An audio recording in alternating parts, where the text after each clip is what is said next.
Today's a pretty special day. I'm at a racetrack with one of Porsche's most iconic models, the 911 Turbo. And I've also got one of its newest, most radical models, the Taycan Turbo S. This one's got two turbos, this one's got none. That's because it's an electric vehicle. So we've got traditional tech, some of the most impressive traditional tech going in the sports car world, up against modern emissions-free technology. Which is quickest? They achieve their pace in very different ways. The 911, it is by far Porsche's most iconic model, and this one, the Turbo, is right near the pointy end of the 20-odd variants they do. First, some numbers though. Now, 3.8 litre twin turbocharged engines, 427 kilowatts of power, 750 newton meters of torque. Big numbers. But the Taycan comfortably trounces that. Not that you'd know it by looking under here. There's an electric motor in there, another one in the back, and batteries obviously in the floor, but it's surprisingly clean, surprisingly minimalistic. But in terms of the numbers, you're looking at 460 kilowatts of power. There's an overboost function to temporarily give you 560 kilowatts. It's by far Porsche's most powerful model. On top of that, 1,050 newton meters of torque. Both of them drive through all four wheels, so immense amounts of grip. And on top of that, both are designed for the road. They're incredible road cars, but they can easily hold their own on a track, which is what I want to learn today. What are these two like at their limits? What are their similarities? What are their differences? And which one is the fastest? EVs are quick off the line. This one's got an overboost to get us going. So let's stop, engage the launch control. And that is a new level of quick. That is seriously brisk off the line. Just that instant torque hit is what gets it going.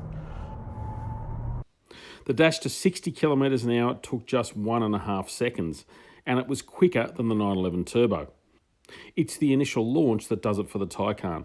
It's pulling almost 0.8 times the force of gravity for a split second, well up on the 0.56 G for the 911 Turbo. But beyond that, the 911 claws back pace, beating the Taycan to 100 kilometres an hour, albeit by just 4/100ths of a second.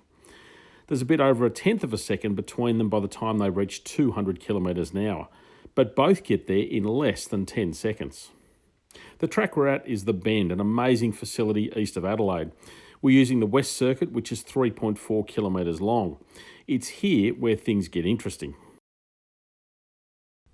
The 911 Turbo quickly asserts itself as the car with more track pace, partly because of cornering grip. The 911 Turbo manages to claw its way out of faster corners more assertively, albeit requiring finesse along the way. Yes, the Taycan has more power and a heap more torque. But what you've also got in the Taycan is a heap more weight. Once you start throwing it at corners, you've got to get it right, aim it at the corner the right way. In some ways, it's actually more forgiving midway through the corner, but you can feel the weight. You can feel that it's really pushing the tyres. Braking too gives another minor advantage to the 911 Turbo. You can dive deeper, lean on them more, and ultimately make up crucial tenths of a second by leaving everything that fraction later. Not that the Taycan struggles, far from it.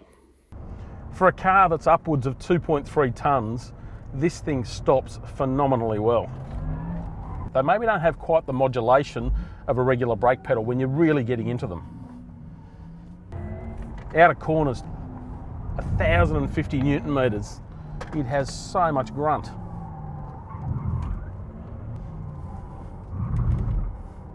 On a track, this has redefined electric motoring. And of course, it's a road car. It's an everyday road car with good electric range. It's got pretty good comfort. It's got a heap of gear inside, but you can still thrash it around a track if you want. Of course, the same is true for the 911 Turbo too, but it's even more accomplished when pushed to the limit.